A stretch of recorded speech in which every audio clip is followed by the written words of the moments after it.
Well,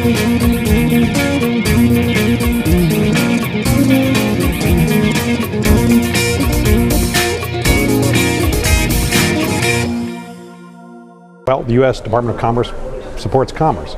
Our main focus is helping U.S. businesses compete internationally, working on policy and promotional work so that our businesses can sell or provide services overseas the same way they do back home.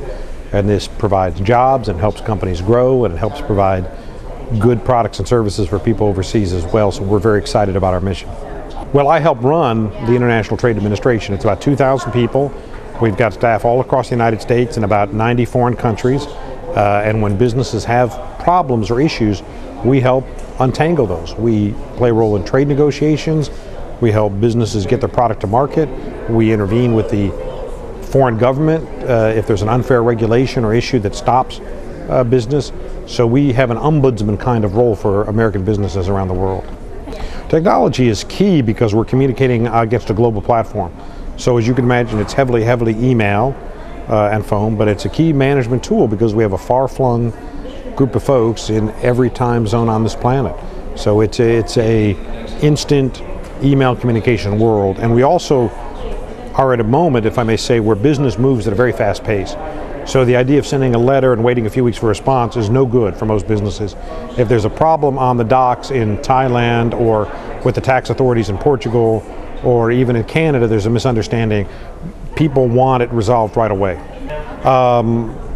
My impression is that kids have a natural bent for technology. One, they're open to new ideas, and two, technology is sort of very democratic. It puts a kid on the same platform as an adult.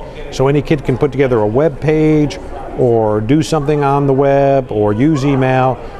Sometimes wisely, sometimes maybe not so wisely, but it has a wonderful appeal for kids. I think it's just important that every single kid have access to a computer and access to the internet, and they start playing around with them themselves. Most American kids, I'm glad to say, have that, but some don't, and we ought to think about what we need to do to help kids who don't have that web connectivity get it.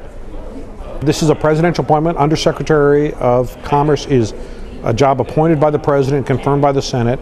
I think most people in this job are people who have accomplished some distinction in their field, have some government wherewithal. I'd spent about 20 years in and out of government. I'd worked in international banking in Hong Kong and Singapore. I'd served as U.S. ambassador to Singapore.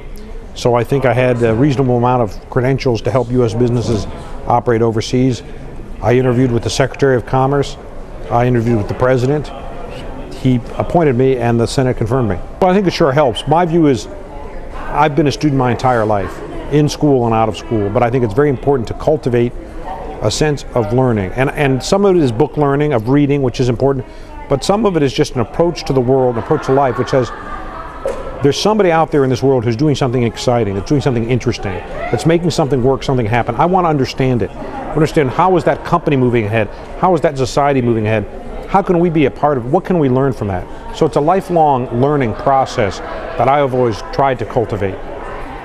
Let me say this. I think there are two core skills that I would wish for every kid in America for the 21st century. One is something you mentioned a minute ago, which is IT. You've got to be tech savvy, you've got to be computer literate, you've got to know something about the internet. So one is that whole set of technology. The other core skill is you've got to have international competency. You've got to be able to navigate international situations. It might be a language skill, it might be having studied abroad, it might be having worked abroad, a summer internship. But if you've got those two skills, I think the world is yours.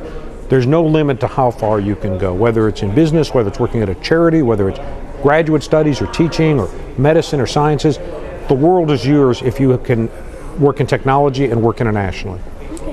Well, I'll tell you, it's very interesting. We've got 30 countries at the America's Competitiveness Forum here in Atlanta for a few days to talk about how to make our own societies more competitive.